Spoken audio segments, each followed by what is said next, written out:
This conference will now be recorded. सोमवासरः अथवा इन्दुवासरः श्रावण कृष्ण एकादशी दिनांक 22 August 2022 चरक्षारी स्थान अध्याय 2 शंखं चक्रं जलौकान् दधतमृतघटं चारुदोर्भिश्चतुर्भिः सूक्ष्मस्वच्छातिरुद्यां शुकपरिविलसन् मौलिमम्भोजनेत्रं कालाम्भोदोज्ज्वलाङ्गं कटितटविलसच्चारुपीताम्बराढ्यं वन्दे धन्वन्तरिं तं निखिलगदवनप्रौढदावाग्निलीलं ब्रह्मणो हि समारब्धा मात्रेयाद्येषु पूजिताम् अस्मदाचार्यपर्यन्तां वन्दे गुरुपरम्पराम् आयुर्वेदरतं वन्दे माधवाख्यं महागुरुम् आयुर्वेदामृतं सर्वं शिष्येभ्यो यः प्रदत्तवान् द्रष्टाज्ञानी दृष्टकर्मा कृतकर्मा तथैव च अध्यापको विश्वश्रेष्ठो महान् संशोधकस्तथा गुणैरेतैश्च मुदितैः यत्कार्यं प्रतनोति सः समृद्ध्यर्थं हि कार्यस्य वयं नु प्रयतामहे सरस्वत्यै नमो यस्याः प्रसादात् पुण्यकर्मभिः बुद्धिदर्पणसङ्क्रान्तं जगदध्यक्षमीक्षते आत्रेयं प्रथमं वन्दे आयुर्वेदजगद्गुरुम् आयुर्वेदामृतं सर्वं गृहीत्वा हि सुरेश्वरात् अग्निवेशादिकेभ्यो यत् प्रयच्छत् मुनिसत्तमः प्रथमं तन्त्रकर्तारम् अग्निवेशं नमाम्यहम्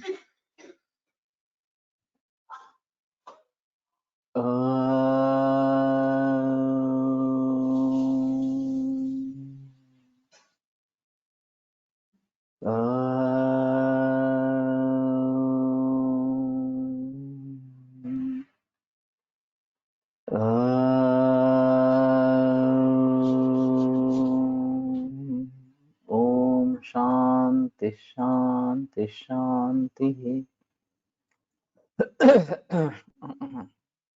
इसकी जो टीका है एक बार फिर से पढ़ते हैं। न खलु गर्भस्य न च मातुः न पितुः न च आत्मनः सर्वभावेषु यथेष्टकारित्वमस्ति। तो गर्भ का माता पिता खुद का या सभी भावों के लिए यथेष्ट कारित्व इस प्रकार का होता है, ऐसी बात नहीं है। ते किंचित स्ववशात् कुर्वन्ति किंचित कर्मवशात् किंचित क्वचित चेषां करणशक्तिर्भवति क्वचिन्न भवति। तो अपने अधीन होकर वो कुछ बातें करते हैं, कुछ कर्म के अनुसार करते हैं, कुछ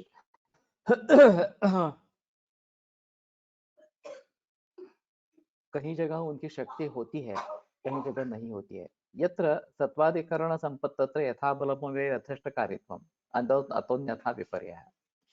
जहाँ सत्वाधिकरण संपत्त है वहां बल के अनुसार जो चाहे वो कर सकते हैं, तो अन्यथा विपर्यय है। लेकिन अगर इस प्रकार की संपत्ति नहीं है तो विपर्यय होता है। तो यानी कि यथेष्ट कारित्व नहीं रहता। जो बातें उनके बस में नहीं है वो भी उसमें होने लगती है। न च कर्ण दोषाद अकर्णम आत्मा संभवती गर्भजनने। और कर्णों के दोष के जरिए आत्मा अकरण है इस प्रकार का नहीं होता संभवती गर्भजनने। इष्टंच इष्टं दृष्टंच इष्टायोनि ऐश्वर्यं मोक्षम मोक्षश्च आत्मविद्भिः आत्मायत्तम। तो इष्ट योनि ऐश्वर्य मोक्ष ये आत्मा जानने वाले लोगों ने आत्मायत्त इस प्रकार का आत्मा के अधीन है इस प्रकार का माना है। नहीं अन्य सुख दुखयोः कर्ता। हमारे सुख दुखों का कर्ता दूसरा कोई नहीं है। न च अन्यतो गर्भो जायते जायमाना नांकुरोत्पत्ति अबीजा। तो जायमानः गर्भः न च अन्यतः जायते। उत्पन्न होने वाला जो गर्भ है वो दूसरे किसी तरीके से निर्माण नहीं होता, दूसरे से नहीं निर्माण होता।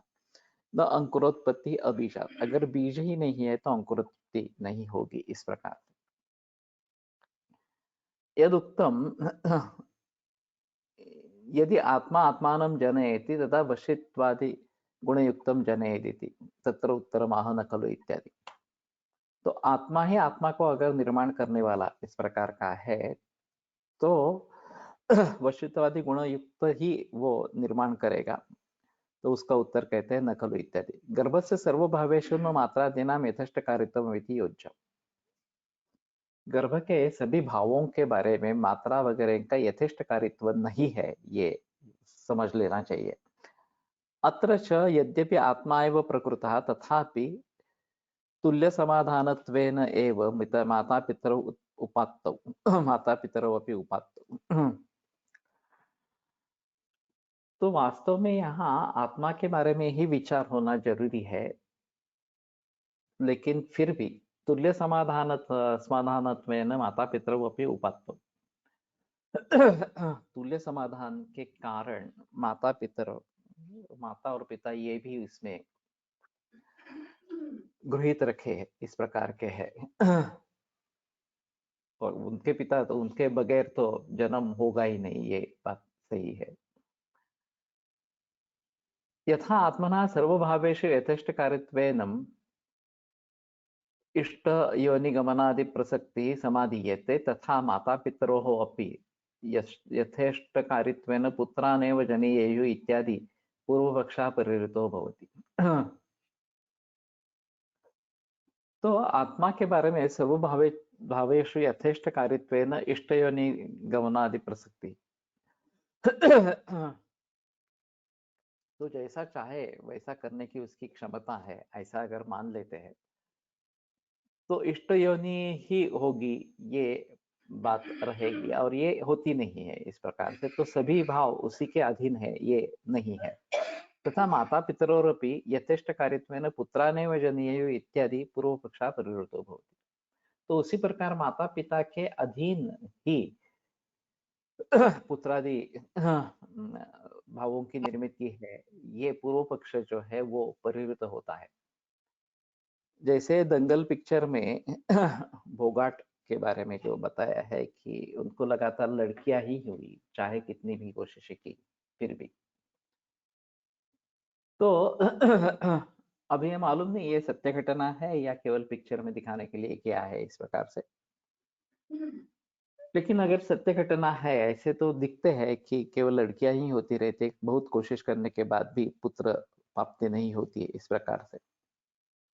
तो उन्हीं के अधीन सभी है, ये बात नहीं होती है, इसमें महत्वपूर्ण है। अथ कुतः एवं आत्मादीनां यथेष्टकारित्वं क्वचिन्न भवति इत्याह किंचित् इत्यादि। किंचित् इति न सर्वं। तत्र मातापितरौ स्ववशो मैथुनं गर्भकारणं सात्म्यरसस्य सेवादिकं च आचरतः गर्भस्य जीवाधिष्ठानादौ तु कर्माधीने परवशो। तो माता पिता स्ववश होकर मैथुन जो गर्भन का कारण है और सात्म्य रसादिक वे सब करते रहते हैं, लेकिन गर्भ का जीवाधिष्ठान होते समय कर्माधीन परवश, ये कर्म के अधीन और परवश इस प्रकार के हो जाते हैं। तथा आत्मा भी गर्भ से चैतन्य तथा धर्माधर्म हेतु क्रियानुष्ठाने स्ववशः कर्मजन्य इष्टानिष्ट योन्यादि गमने तो धर्माधर्म पराधीना एव। उसी प्रकार आत्मा भी गर्भ के चैतन्य में धर्माधर्म हेतु क्रिया अनुष्ठान, धर्म अधर्म क्रिया करने के अनुष्ठान में स्ववशः वह अपने अधीन है। लेकिन कर्मजन्य तो इष्टाइष्ट योन्यादि गमने, कर्मजन्य जो इष्ट अनिष्ट इस प्रकार के योनि में प्रवेश करना, तो धर्माधर्म पराधीना एव, तो वो धर्म अधीन, धर्म अधर्म के पराधीन, इसके अधीन इस प्रकार का है। तो दैवायत्तं कुले जन्म मदायत्तं तु पौरुषम, ये कर्ण का प्रख्यात वाक्य है कि मेरा जन्म कहाँ होना था, ये तो दैवायत्त इस प्रकार का है, लेकिन मेरा पराक्रम जो है वो तो मेरे अधीन इस प्रकार का है। तो 11वें अध्याय में भी इसके बारे में काफी बहस की गई है। माता पितरोः विसुदृशानि आपत्यानि वगैरह करके, और प्रवरावर कुल जन्म इस प्रकार से ये भेद क्यों होता है? तो ये कर्म के अधीन इस प्रकार का होता है। कोई माता-पिता ऐसा नहीं चाहेंगे कि मेरा पुत्र या कन्या जो है वो दुखी रहे जन्म भर इस प्रकार से, या उसके साथ पैसा न हो वगैरह वगैरह, ऐसी बात तो कोई माता पिता सोचेंगे नहीं। फिर भी कहाँ जन्म होता है, कैसे होता है, ये सभी बातें कर्माधीन इस प्रकार की हो जाती है। कर्मजन्ये इष्टानिष्ट योजन गमने तो धर्माधर्म पराधीन एव तेन कर्माधीने विषयेन मात्रादीनां यथेष्ट कार्यत्वम्। तो अगर कर्माधीन इस प्रकार का विषय है तो मात्रादि जो है उनका यथेष्ट कारित्व नहीं है। यथेष्ट कारित्वमपि मात्रादीनां क्वचित् दर्शयनः क्वचित् च येषाम् इत्यादि। तो उनका भी यथेष्ट कारित्व कुछ कुछ जगह होता है इस प्रकार से। करणम उपकरणम साधनोपायः इति यावत्। करणम यानी कि उपकरण या साधन उपाय इति प्रकार सत्वं मनः आदि प्रधानम येषान्तानि सत्वादीनि मन इंद्रिय शुक्र शोणितादीनि यथा बलवित यथा कर्म बल शब्देन इह अदृष्टमुच्यते।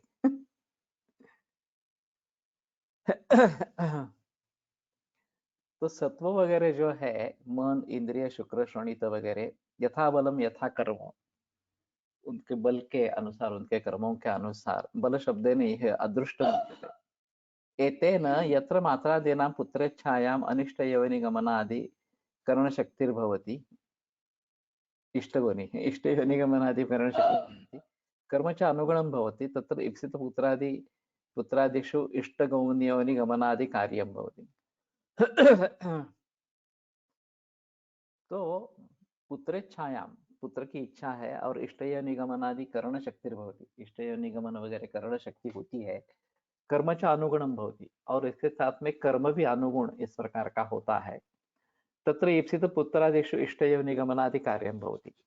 तो उसमें ईप्सित पुत्र वगैरह प्रकार का इष्टगमनादि कार्य होता है। तो जैसे मैंने कहा था कि जो लोकोत्तर इस प्रकार के पुरुष है, चाहे शिवाजी महाराज हो, चाहे विवेकानंद हो, चाहे और कोई इसी प्रकार के हो,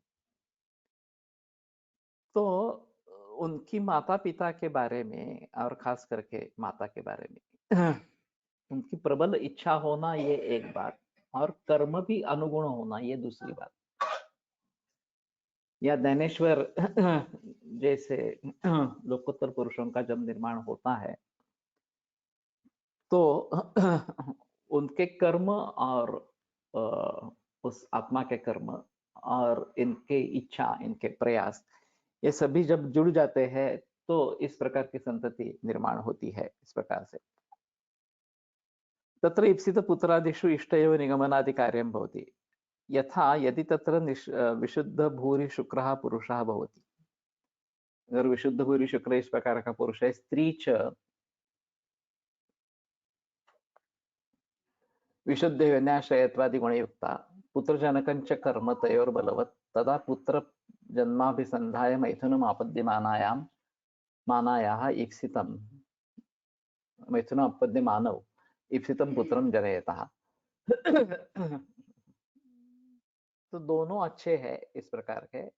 पुत्र जनक कर्म भी बलवान इस प्रकार का है, और पुत्र जन्म के लिए मैथुन इस प्रकार से कर रहे हैं, तो ईप्सित पुत्र वो निर्माण करते हैं। तथा आत्मा भी विशुद्ध सत्वादि गुण युक्त शुभ कर्मवान तत्काले इष्टाम योनिम अनुध्यायति तदा अभिष्ट योनि गमनम संपादयति आत्मना इत्यादि यथेष्टकारित्व उदाहरणम नेयम। उसी प्रकार आत्मा भी विशुद्ध सत्वादि गुण युक्त इस प्रकार का आ गया है, शुभ कर्मवान, उसके पीछे शुभ कर्म, उसके साथ शुभ कर्म है, तत्काले इष्टाम योनिम अनुध्यायति, और उस काल में इष्ट योनि की अपेक्षा करता है। तदा अभिष्ट योनि गमनम संपादयति आत्मना, तो अभिष्ट योनि में वो प्रवेश कर लेता है इत्यादि यथेष्ट कारित्व उदाहरणम नियम। तो इस प्रकार से यथेष्ट कारित्व उदाहरण समझ लेना चाहिए। अतोन्यथा इति सत्वादिकरणाशक्त त्रिगुणे च विगुणे च दैवे, इसके विपरीत यानी कि सत्वाधिकरण अशक्ति इस प्रकार की है या दैव विगुण इस प्रकार का है, तो विपर्यय इति न यथेष्टकारित्वम। तो जैसा चाहते हैं वैसा नहीं होता है। किं वा क्वचिच्च मैथुनादौ येषां पित्रादीनां स्ववशत्वं तत्किमिति जीवोपक्रमादपि क्रमादौ अपि न स्ववशत्वम येषां भवति इत्यः क्वचित् येषां क्वचिच्च येषाम् इत्यादि। तो मैथुन वगैरह के बारे में पितरादि नाम स्ववशत्वम है, वो उनके अधीन इस प्रकार के है।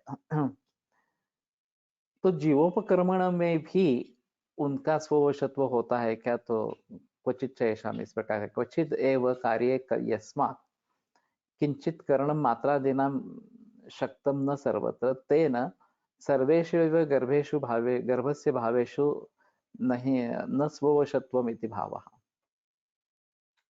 तो सभी गर्भ के भावों के बारे में स्ववशत्व माता पिता इनका नहीं रहेगा।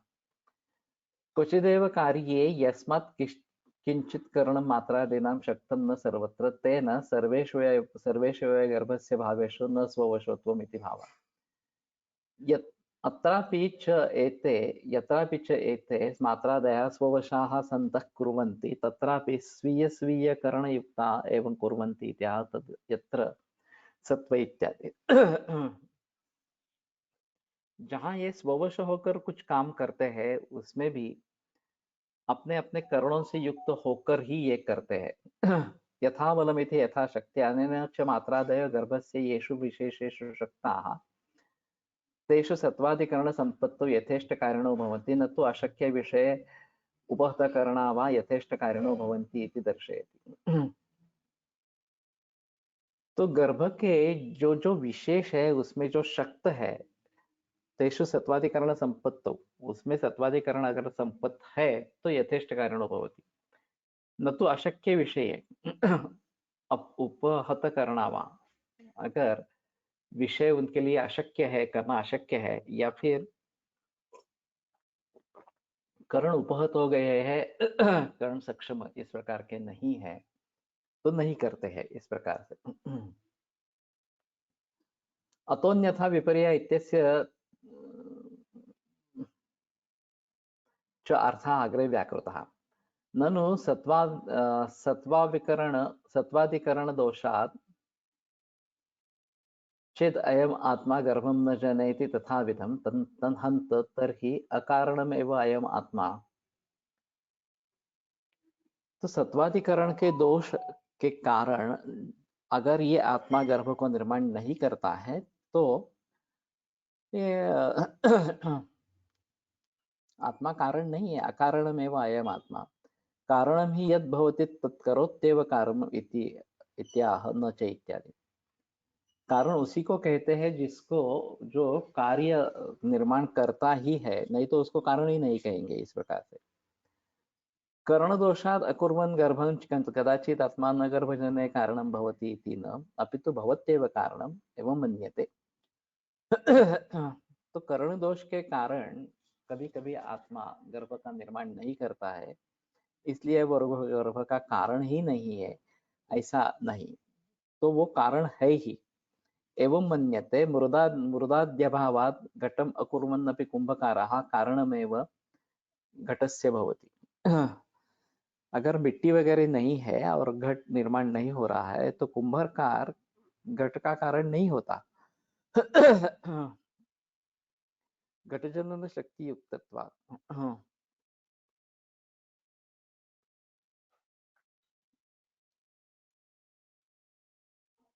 घट न निर्माण करते हुए भी कुंभकार घट का कारण होता है। घटजनन शक्ति गुण युक्त जनन शक्ति युक्तत्व, क्योंकि उसमें घट जनन शक्ति इस प्रकार की है। तथा आत्मापि करण दोषात् कुर्वन्नपि तथा विधं गर्भम तज्जनन शक्तत्वेन भूयः दृष्टत्वात् कारणमेव भवति। भूयो दृष्टत्वात् कारणमेव भवति। उसी प्रकार आत्मा भी करण दोषों के अनुसार तथा उस प्रकार के गर्भ का यद्यपि निर्माण नहीं करता है तो भी उसको जनन शक्ति रखने के कारण वो कारण ही बताया जाता है। तथा अनिष्ट योनिगमने प्रसक्तिरपि प्रोद्भाविता आत्मनः कारणत्वेन सा क्वचित् भवति इति दर्शयन्नाह दृष्टं च इत्यादि। आत्माधीना योनि ही पुरुषम प्रति इष्टा योनि, जो आत्मा के अधीन योनि है वो पुरुषम प्रति इष्ट प्रकार की योनि है। तथा ऐश्वर्यादयश्च आत्माधीना दृष्टा, उसी प्रकार ऐश्वर्य आदि जो है वो आत्माधीन बताए गए। यथोक्तं कथिता पुरुषीय आवेश्यस्थितसो ज्ञानम इत्यादिना। तो ये सब आत्मा के अधीन इस प्रकार के भाव है, और आत्मा और उसके कर्णादि अगर संपन्न है तो यथेष्ट कारित्व आत्मा का दिखाई देता है इस प्रकार से।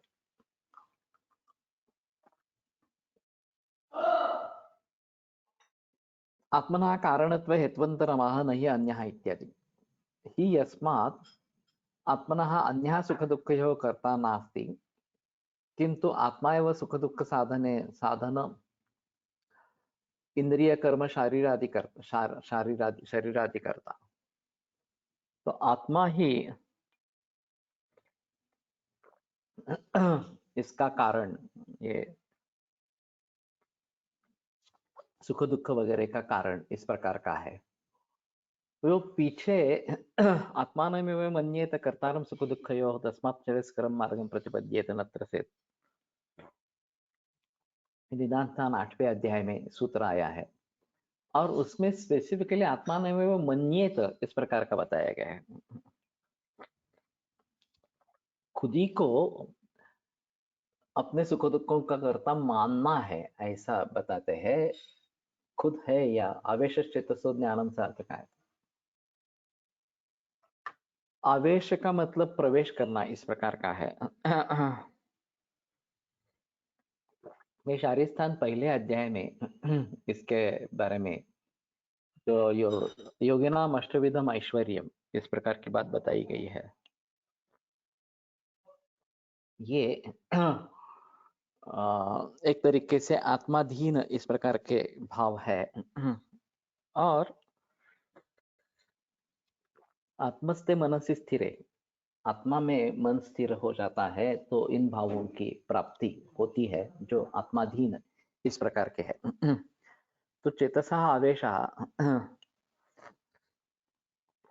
कर्वकाया प्रवेश वगैरह वगैरह इस प्रकार के जो है वो या अतीत वर्तमान और अनागत इस प्रकार का भविष्यकालीन ज्ञान इस प्रकार से।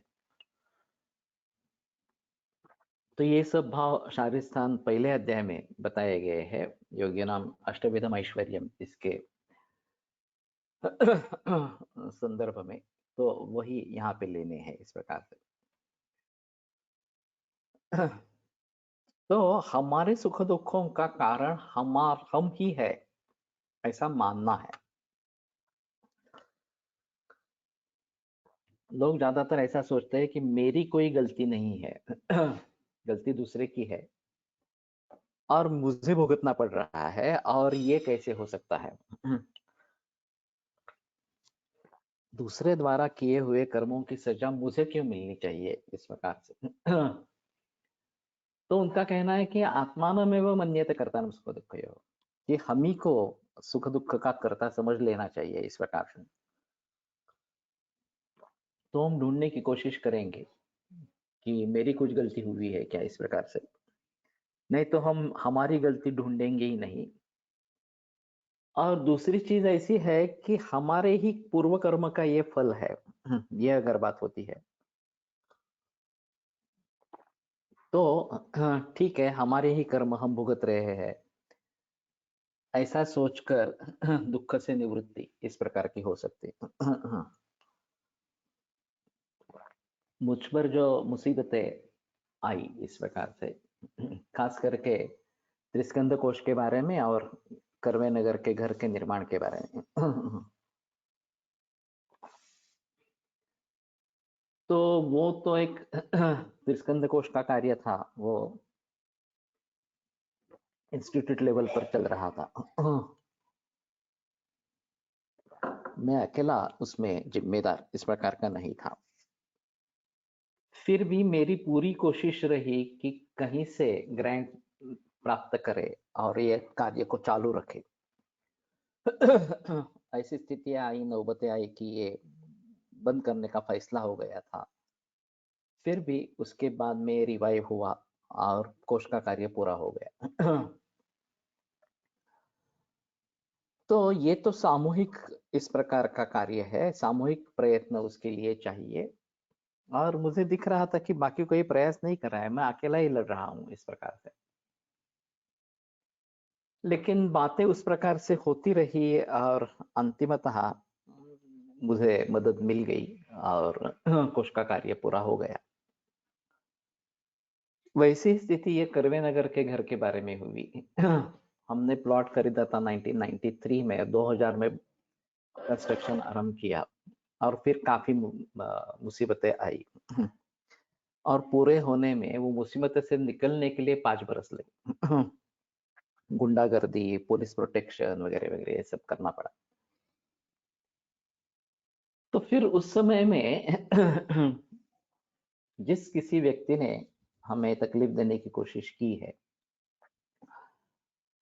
उनके बारे में क्रोध होना वगैरह स्वाभाविक इस प्रकार का है। केवल स्वार्थ से प्रवृत्त होकर वो सब कर रहा था इस प्रकार से। बाद में जब प्रॉब्लम उलझ सुलझ गया और कंस्ट्रक्शन हमारा पूरा हो गया, तो हमें आश्चर्य लगा कि ये अचानक कैसे हो गया। ये जो बार बार प्रतिबंध कर रहा था, ये कुछ प्रतिबंध नहीं हुआ और काम पूरा हो गया इस प्रकार से। तो मैंने पूछा तो पता चला कि उन्होंने कॉम्प्रोमाइज कर लिया है बिल्डर के, ये जो डेवलपर के साथ, और वो हो गया उनके हिसाब से। अभी मामला खत्म हो गया इस प्रकार से। तो मैंने कहा फिर मुझे बताया क्यों नहीं कि मामला खत्म हो गया है और अभी तुम कंस्ट्रक्शन कर सकते हो इस प्रकार से। तो बोले कैसे बताएंगे, वो हार गए हैं। तो मैंने कहा हार जीत का किसको लेना देना है। मुझे मेरा प्रॉब्लम खत्म हो गया, यही काफी है।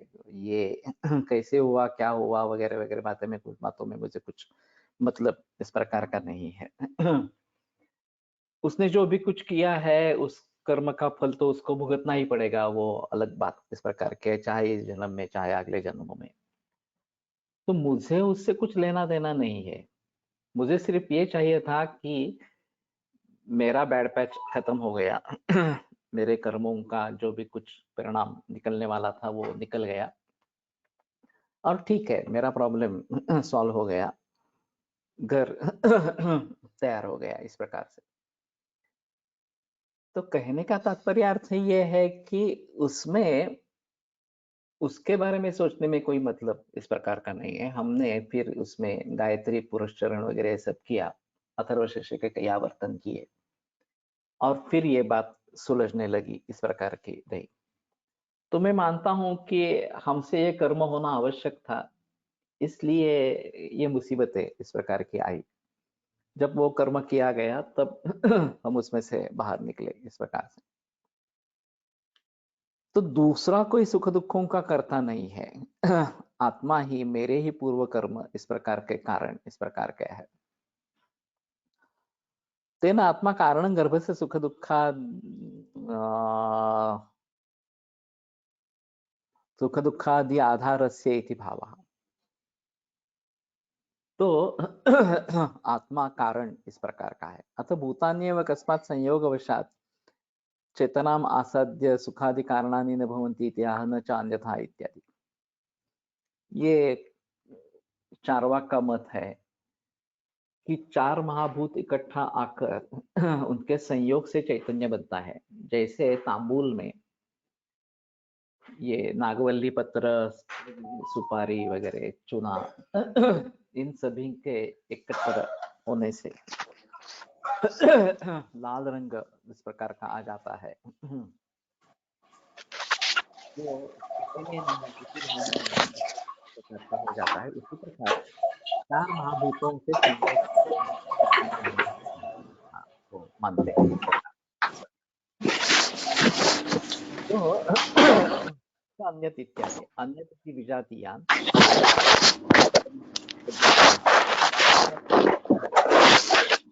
येन क्षणस्य अंकुरोत्पत्ति येन क्षणस्य अंकुरोत्पत्ति नारिकेल बीजात् भवति अबीजात् इति कार्यत्वेन अनिमित्तात् अंकुरस्य अबीजात्।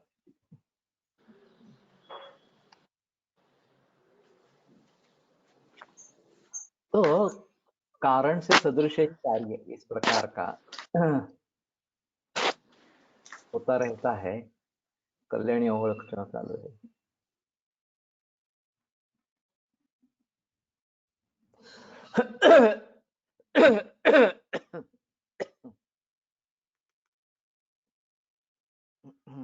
मैं जो अभी माइक यूज कर रहा हूँ उसमें सुनाई कैसे नहीं देता मालूम नहीं, मुझे खुद सुनाई नहीं देता।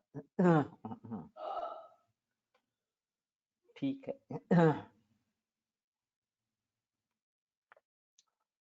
न क्षणस्य अंकुरोत्पत्तिः नारिकेले बीजात् भवति।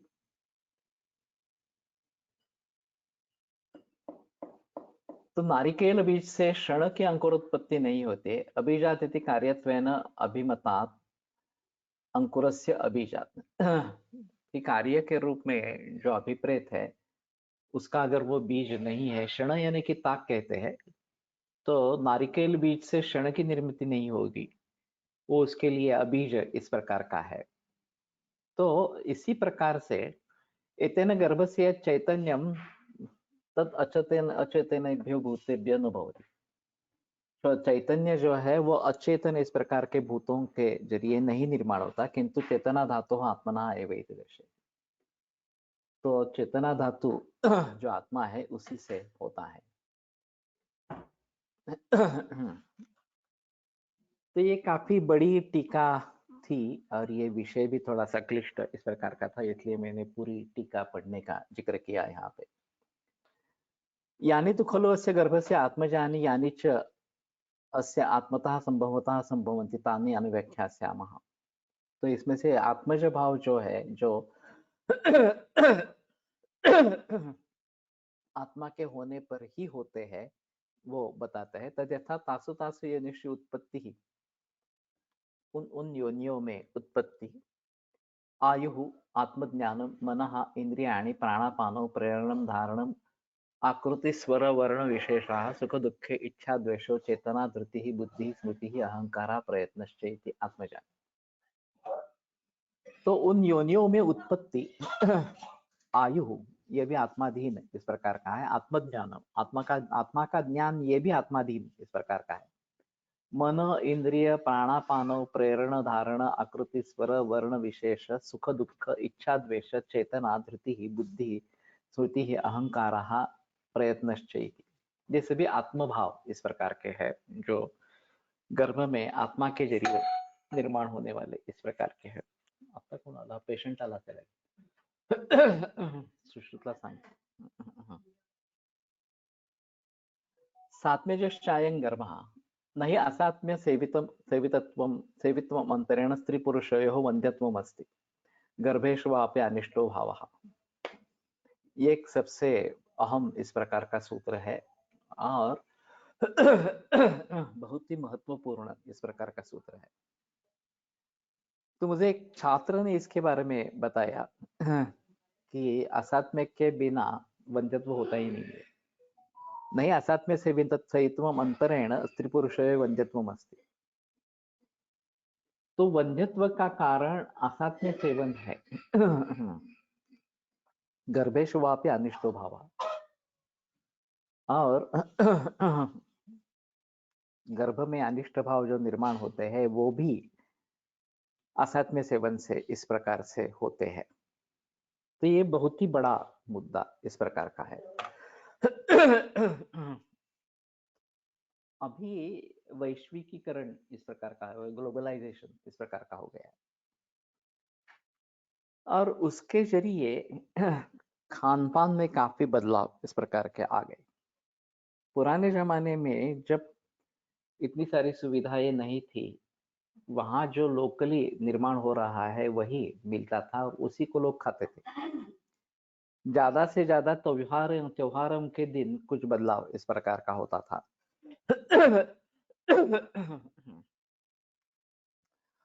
रोटी या चपाती जो है वो केवल पूरन पोली को चपाती कहते थे। बाकी तो ज्वार की रोटी ही रहती थी, ज्वार या बाजरा इस प्रकार की। और केवल त्योहारों के दिन इस प्रकार की पूरन पोली या जिसको चपाती कहते हैं वो बनती थी। कोकण में लोग बरसों बरसों तक केवल चावल की गंजी सुबह पीते थे, दोपहर में चावल और दाल खाते थे, शाम में भी वही खाते थे। इसके अलावा कोई डाइट इस प्रकार का नहीं होता था। तो ये पीढ़ियों से सात्म्य इस प्रकार की बात थी। अब जब कोई भी पदार्थ कहीं भी उपलब्ध होने लगा कि पूरे विश्व भर में जो भी निर्माण होता है वो पूरे विश्व भर में सभी जगह अभी उपलब्ध इस प्रकार का हो जाता है। और ये किमया है रेफ्रिजरेशन की। ऑफ सीजन फ्रूट्स ये भी इस प्रकार से मिलते हैं। ऑफ सीजन फ्रोजन पदार्थ इस प्रकार से भी मिलते हैं और कहीं भी निर्माण होने वाले कहीं भी मिलते हैं। तो देशकालोकसात्म्यानां विधिर्य संप्रकाशितः, शुद्ध रक्त होने के लिए देश काल और ओकसात्म्य विधि का पालन करना आवश्यक है, ऐसा कहना है। और अभी ना देश का संबंध है, ना काल का संबंध है, ना ओकसात्म्य का संबंध है। कुछ भी लोग कुछ भी खाते हैं कहीं पे किसी भी काल में वगैरह वगैरह इस प्रकार से। आइसक्रीम पार्लर्स पहले सीजनल होते थे कि केवल ग्रीष्म ऋतु में मशरूम जैसे उभर आते और जैसे ही बरसात शुरू हो जाती बंद हो जाते। लेकिन अभी आइसक्रीम पार्लर पूरे वर्ष भर पूरे संवत्सर तक चलते रहते हैं और वो खाने वाले लोग भी है, चाहे ठंडी का मौसम हो चाहे बरसात का मौसम हो, लोग जाकर खाते हैं। इस प्रकार से कहा गया काल सात्म्य इस प्रकार से।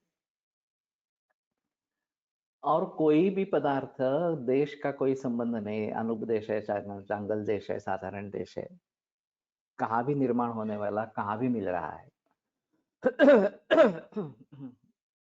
और ऑफ सीजन इस प्रकार के फ्रूट्स सभी मिल रहे हैं इस प्रकार से। तो ये जो बदलाव आया है ये इनफर्टिलिटी का एक अहम कारण इस प्रकार का है। इसके बारे में तो आधुनिक वैद्यक में तो कोई बहस नहीं है। वहां उसको मैकेनिकल प्रोसेस बना दिया पूरी तरीके से। किस परम निर्माण हो रहा है देखो, ओवम निर्माण हो रहा है देखो, नहीं हो रहा है तो उसको बढ़ावा कैसे दिया जाए इसके बारे में देखो। और यशस्विता नहीं है तो IUI IVF ये सब बातें करो वगैरह वगैरह इस प्रकार से।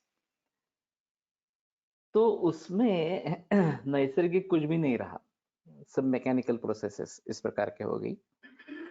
और खाने पीने का असात्म्य सेवन वगैरह का तो कुछ सवाल ही नहीं है, उसके बारे में कुछ सोचना ही नहीं है।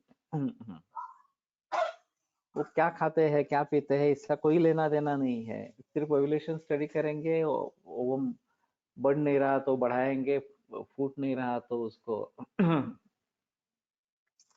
रप्चर कराएंगे। गर्भधारण हो नहीं रही है तो टेक्निक से उसको निकाल के IVF करेंगे वगैरह वगैरह इस प्रकार। तो ये सब मैकेनिकल हो गया, खाने पीने के बारे में कुछ पता इस प्रकार का नहीं है। तो हमें चाहिए कि हम सात्म्य का ही सेवन करते रहेंगे तो इनफर्टिलिटी की बात नहीं आई। जो पदार्थ केवल दिवाली में मिलने वाले थे, चिवड़ा हो लड्डू हो या और कुछ इस प्रकार के फरसाण वगैरह हो, वो सभी सीजन में अभी उपलब्ध है। या स्वीट्स है, श्रीखंड बासुंदी वगैरह वगैरह इस प्रकार से कभी भी उपलब्ध है। और कहीं भी उपलब्ध है। तो कहने का तात्पर्य अर्थ ये है कि लोगों के खाने पीने में जो बदलाव इस प्रकार के आ गए, ये एक अहम कारण है कि हमारा साथ में सेवन छूट गया, असत में सेवन शुरू हो गया, कुछ भी कहीं भी खाते हैं इस प्रकार से। और फिर उसके जरिए इनफर्टिलिटी होती है, क्यों? उसके बगैर इनफर्टिलिटी होती ही नहीं है। नहीं आसात्म्य सेवित्वम अंतरेण स्त्री पुरुषयोः वंध्यत्वम अस्ति। ये इतना बड़ा वाक्य है कि इसकी तरफ किसी ने ध्यान नहीं दिया। तो जब छात्र ने किसी मुझे सुझाव दिया कि नहीं नहीं इनफर्टिलिटी में इस आदमी के बारे में सोचना ही है, और उसने ये रेफरेंस दे दिया, मैं भूल गया था। जब रेफरेंस देखा तो पता चला हाँ सही है कि हम इसके बारे में सोचते नहीं है। तो पहले क्या करना है कि साथ में सेवन ही करवाना है। जो हमारे पास इस प्रकार से आते हैं, वंध्यत्व के लिए आते हैं स्त्री पुरुष, तो उनको बता देना है कि जिन चीजों का तुम्हें साथ में है बरसों से या पीढ़ियों से इस प्रकार के, उसी का सेवन करो। कुछ दूसरा इस प्रकार का नहीं करो। अब ये वंध्यत्व की बात कर रहे हैं। वंध्यत्व का मतलब होता है कि फलद्रुप नहीं होना। गर्भ जनन, ये जो बात होनी चाहिए ये नहीं होनी है। तो दूसरे तरीके से इसका शुक्र पर असर इस प्रकार का हो रहा है, और केवल गर्भजनन नहीं हो रहा, धातुओं का निर्माण भी उस तरीके से अच्छा नहीं हो रहा। ये भी बात है। एक मैंने एलोपैथी के बारे में एक लेक्चर सुना था। उसमें कैंसर के बारे में ऑन्कोजीन्स सभी लोगों में है। और 3 बार ऑन्कोजीन्स एक्टिवेट हो जाते हैं पूरे जन्म में, हर व्यक्ति में। ज्यादातर लोगों में इम्यूनिटी काम करती है और कैंसर व्यक्त नहीं होता, वो कैंसर हार जाता है और वो आदमी स्वस्थ रहता है। लेकिन एनवायरमेंटल कॉजेस या हेरिडिटरी या बाकी व्यसन वगैरह इस प्रकार से अगर है, तो कैंसर सेल्स जीत पाते हैं। इम्यूनिटी काम नहीं करती और फिर कैंसर व्यक्त हो जाता है इस प्रकार से। तो वास्तव में 2 कारण रहे इसमें, एक ऑन्कोजीन्स और दूसरी उसके लिए अनुकूल इस प्रकार की परिस्थिति। ऑन्कोजीन्स न निर्माण हो, इसलिए हमें ये हाइब्रिडाइजेशन से बचना है। हाइब्रिडाइज काउ हो या हाइब्रिडाइज क्रॉप्स हो, उसमें बचना है इस प्रकार से, उससे बचना है। तो नैसर्गिक ही खाना खाएंगे तो ऑन्कोजीन्स नहीं बनेंगे इस प्रकार से।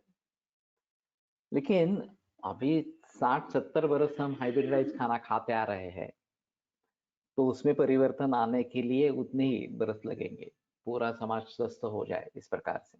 लेकिन धीरे धीरे तो ये शुरू करना है। और दूसरी बात है कि उसको सपोर्ट देने वाले बाकी कारण भी नहीं होने हैं। हेरिडिटी है, व्यसन है, वगैरह वगैरह के प्रकार से, एनवायरमेंटल या पोल्यूशन इस प्रकार के है। तो वो भी नहीं होना है। तो पुनरुत्पाद, ये जो शुक्र का कर्म है, सभी धातुओं का निर्माण इस प्रकार से, तो अगर शुक्र विकृत इस प्रकार का हो जाए हाइब्रिडाइजेशन के जरिए, तो वो विकृत भावों को निर्माण करता रहेगा। और ऐसे हालात में अगर हम असात्म्य सेवन करना आरंभ कर देते हैं, तो कैंसर होने के चांसेस बढ़ जाते हैं। तो अगर हम पारंपरिक आहार, वो भी नैसर्गिक इस प्रकार का लेते हैं, तो उम्मीद है कि ऑन्कोजिन्स होने के बावजूद हम कैंसर का शिकार नहीं होंगे। तो अध्यात्म सेवन कॅन्सरमध्ये पण महत्वाचा विचार राहील। तो ये जरूरी है कि हम सभी को असात्म्य सेवन नहीं करना है इस प्रकार से। तो रोजाना जो खाना है, दाल चावल रोटी सब्जी, यही खाना खाना है। जिस देश के अनुसार, काल के अनुसार जो भी परिवर्तन होगा, और देश साथ में काल साथ में वगैरह जो बातें रहेगी, उसी के अनुसार अगर खाना खाते रहेंगे तो विशुद्ध रक्त भी निर्माण होगा। ये जो 24वें अध्याय में बताया गया कि देशकालोकसात्म्यानां विदर्य संप्रकाशितः, और फिर विशुद्ध रक्त होगा तो प्राण उसका अनुगमन करेगा और फिर बरवर्ण सुख आयुष की प्राप्ति होगी। तो हमें अगर परिवर्तन करना है खाने में तो वो कदाचित परिवर्तन होना है, त्योहार के दिन वगैरह। किसी भी दिन उठ के होटल में चले गए, कुछ भी खाना खा लिया, इस प्रकार की जो बात है अभी या बाहर से मंगवा कर घर पे खाना खाया, इस प्रकार की जो बात है वो गलत है। आपका अग्नि उतना अच्छा होना चाहिए, अगर इस प्रकार से करना ही है तो व्यायाम सिद्ध दीप्ताग्नि वयस्थ बलशाली नाम विरुद्ध न पीड़ाए, साथ में मलपंच भोजनम, इस प्रकार का जो बात कही गई है उसको ध्यान में रखते हुए रोजाना जो खाना है वही खाना है, उसमें परिवर्तन नहीं लाना है, बरसों बरसों तक वही खाना खाते रहना है। तो इससे दो प्रकार के असर होंगे कि एक वंध्यत्व की समस्या नहीं रहेगी, कैंसर जैसे बीमारियों से बच पाएंगे, और शुद्ध रक्त होने के कारण जो बलवर्ण सुख आयुष की प्राप्ति होनी है वो भी इस प्रकार से होगी। तो साथ में फक्त आहार संबंधित असते की विहार विचार संबंधी पण साथ में असते, होता है विहार के बारे में भी होता है, और विचारों के बारे में मुश्किल है साथ में किसको कहेंगे इस प्रकार से। लेकिन हमें व्यायाम की आदत नहीं है और एकदम बड़े पैमाने पर व्यायाम शुरू किया तो ये आसात में सेवन हो जाएगा। तो धीरे धीरे ही करना है इस प्रकार से। तो विहार में परिवर्तन अगर लाना है तो धीरे धीरे इस प्रकार से परिवर्तन लाने हैं। विचारों के बारे में जिस तरीके से हम सोच रहे हैं उसमें अगर परिवर्तन लाना है, ये काफी मुश्किल इस प्रकार का होता है। तो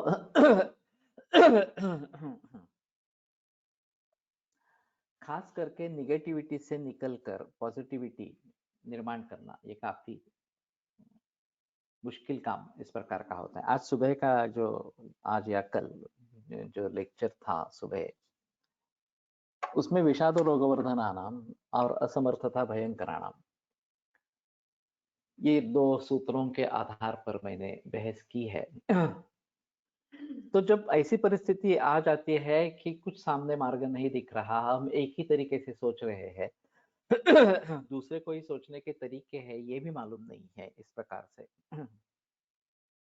तो हम एक विशेष सर्कल में दुष्ट चक्र में अटक जाते हैं और फिर काफी मुश्किल मामला हो जाता है।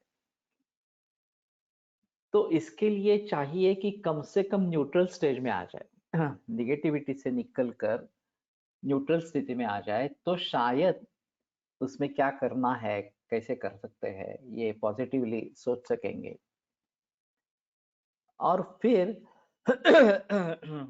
कुछ मार्ग दिखेगा। चाहे हम कैंसर से पूरी तरीके से ठीक होना चाहते हैं, ये बात पॉसिबल नहीं है, लेकिन कम से कम बेटर क्वालिटी ऑफ लाइफ मिले, प्रोलॉन्गेशन हो जाए, ये तो सोच सकते हैं। उसके लिए प्रयास शुरू करते हैं, उसमें सफलता मिलती है तो आगे का उद्देश्य रख सकते हैं। तो अभी कैंसर से जो डेथ होते हैं वो कैंसर के जरिए नहीं, उसके भीति के जरिए जरिए होते हैं, ओजक्षय उसमें हो जाता है, और कुछ उपाय दिखता नहीं सामने कि कैसे करूं, क्या करूं, कैंसर इतनी तेजी से बढ़ रहा है वगैरह वगैरह इस प्रकार से। और यही सिलसिला कोविड 19 के बारे में भी रहा। कोविड 19 में जो मौतें हुई है उसमें भय का माहौल यही सबसे अहम कारण है। ऑक्सीजन की कमी होना, रेमडेसिविर नहीं मिलना वगैरह वगैरह ये बातें बाद में आने वाली है। ये इतनी संख्या रुग्ण संख्या है, इतनी रुग्ण संख्या है, इतनी बढ़ रहे हैं वगैरह वगैरह, ये सब भीति का माहौल जो खड़ा किया गया था वो मूल कारण है मौतों का। तो विचारों में परिवर्तन लाना ये काफी मुश्किल इस प्रकार का काम होता है। और एक तरीके से विचार करने की जो आदत बन जाती है, उसमें से निकल कर दूसरे तरीके से भी विचार हो सकता है, ये समझ में आना ही काफी मुश्किल होता है। आएगा तो भी उसको पक्का करना, उसके बारे में निश्चय करना, ये और मुश्किल इस प्रकार का है। थोड़ा भी बिगड़ जाता है तो फिर से उसी प्रकार से सोचना आरंभ करते हैं, अरे नहीं ये तो कुछ सच नहीं है, सच तो मैं मरने वाला हूँ, दुखप्रद मृत्यु होने वाली है, यही सच है, वगैरह वगैरह। तो बार बार उसको इसमें से बाहर निकालना पड़ता है और तभी ये बात हो सकती है। तो असात्म्य सेवितुम अंतरेण स्त्री पुरुषयो वंध्यत्वम अस्ति नहीं। असात्म्य सेवन के बिना स्त्री पुरुषों में वंध्यत्व नहीं होता है, तो इन्हीं के जरिए वंध्यत्व होता है। ये बहुत ही महत्वपूर्ण सूत्र इस प्रकार का है। गर्भेषु वापि अनिष्टो भाव, और गर्भ में भी अनिष्ट भाव इसके बगैर नहीं होते हैं। तो गर्भिणी को भी चाहिए कि सात्म्य सेवन ही करे। अभी जब अवरुद्ध हम देखते हैं उसमें पाव भाजी खाने की है, पानी पूरी खाने की है, वगैरह वगैरह, इस प्रकार की अपेक्षाएं आकांक्षाएं रहती है। तो अभी तो दौर्द विमानना नहीं करनी है। देयमप्यहितम तस्य हितोपहितम अल्पकम, अहित भी है तो भी वो देना है, हितोपहित करके, हित से जोड़ के, ऐसा बताते हैं। लेकिन इस प्रकार की भावनाएं क्यों निर्माण होती है? जो सात्म्य सेवन है वही उसी को करते रहना चाहिए। गर्भ संपत अगर अच्छी तरीके से निर्माण हो, ऐसा चाहते हैं तो सात्म्य सेवन ही करना है। ये अहम मुद्दा इस प्रकार का रहेगा। अभी फिलहाल इस सभी के बारे में गहराई में जाकर सोचना ये जरूरी इस प्रकार का। मैंने जर्मनी का एक अनुभव देखा था कि वो बता रही थी कि जब ये मॉल्स खुलने लगे जगह जगह इस प्रकार से, और कई जगह ऐसा था कि बहुत लोक बस्ती के लिए एक ही मॉल इस प्रकार का होता था, और फिर लोगों को दूसरे किसी दिन जाने का कोई संबंध नहीं है, केवल सैटरडे संडे ही जा सकते थे। तो बहुत भीड़ होती थी सैटरडे संडे, सब्जियां खरीदने, दूध खरीदना है, वगैरह वगैरह इस प्रकार से। तो मैंने पूछा कि ये जब मॉल नहीं थे, ये तो अभी 50-60 वर्षों में आए हैं, तो क्या करते थे, पारंपरिक खाना किस प्रकार का होता था? तो एकदम वो उलझन में पड़ गई। फिर उसने याद करके मुझे बताया कि मेरी नानी कहा करती थी कि विंटर में खास करके कुछ भी उगता नहीं है, कुछ भी मिलता नहीं है, बाहर जाने को कोई संबंध नहीं है, तो क्या करें? तो फ्लावर का अचार बना के रखते थे, ब्रेड घर पे बनाते थे, और सुअर का मांस जो मिल जाता था इस प्रकार से। तो इन तीनों पर गुजरान होती थी। ये जर्मनी की बात कर रहा हूँ। कि जब हालात बहुत ही बेकार है, बाहर कुछ मिलने वाला नहीं है, तो सात्म्य चीजें क्या होती थी, तो इन्हीं के आधार पर 4-4 महीने गुजारते थे। फ्लावर का अचार, ब्रेड और सुअर का मांस, इस प्रकार से। तो लोगों ने इस प्रकार के कंडीशंस में क्या साथ में करना है, कैसे खाना है, ये कुछ कर लिया था उस प्रकार से। और सुअर का मांस पर्टिकुलरली उष्ण है, उस ठंडी के हिसाब से वो अच्छा इस प्रकार का है। तो कहने का तात्पर्य अर्थ ये है कि जो जहाँ पे सात्म्य है, मैं बताता रहता हूँ कि पारंपरिक आहार जो है उसकी तरफ हमें फिर से मुड़ना है। अभी ये पाव भाजी पिज्जा से लेकर बहुत सारी चीजें आ गई है, मैगडी पार्टीज जो अभी चलती है लड़कों की, बच्चों की। वो भी अजीब अजीब इस प्रकार के तरीके हैं। तो हमारे पारंपरिक जो पदार्थ है उसको कैसे प्रचलन में लाएंगे, ये देखना पड़ेगा।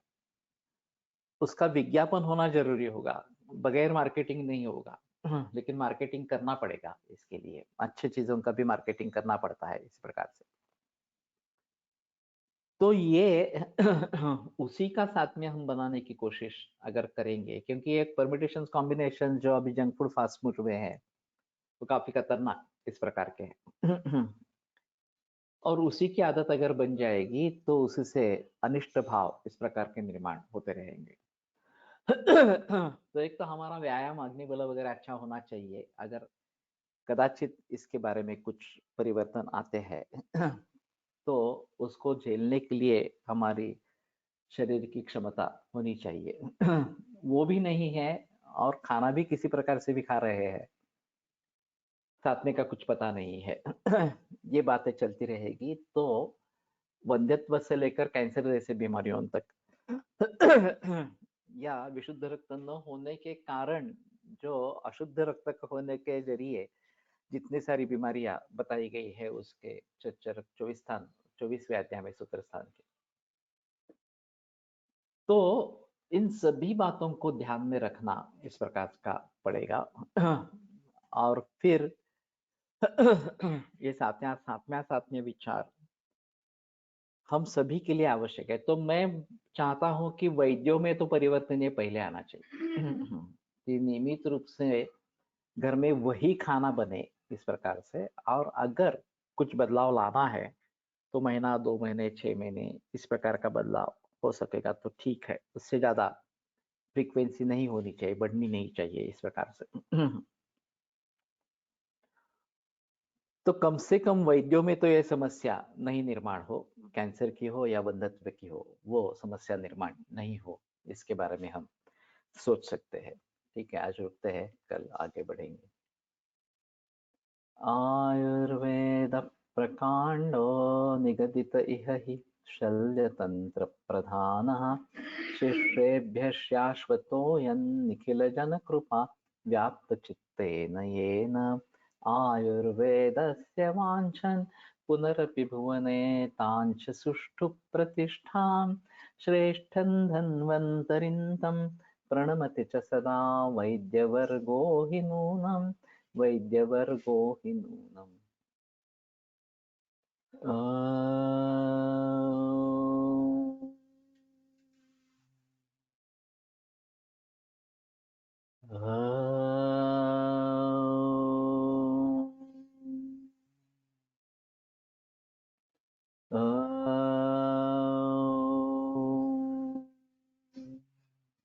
ॐ शान्ति शान्ति शान्तिः।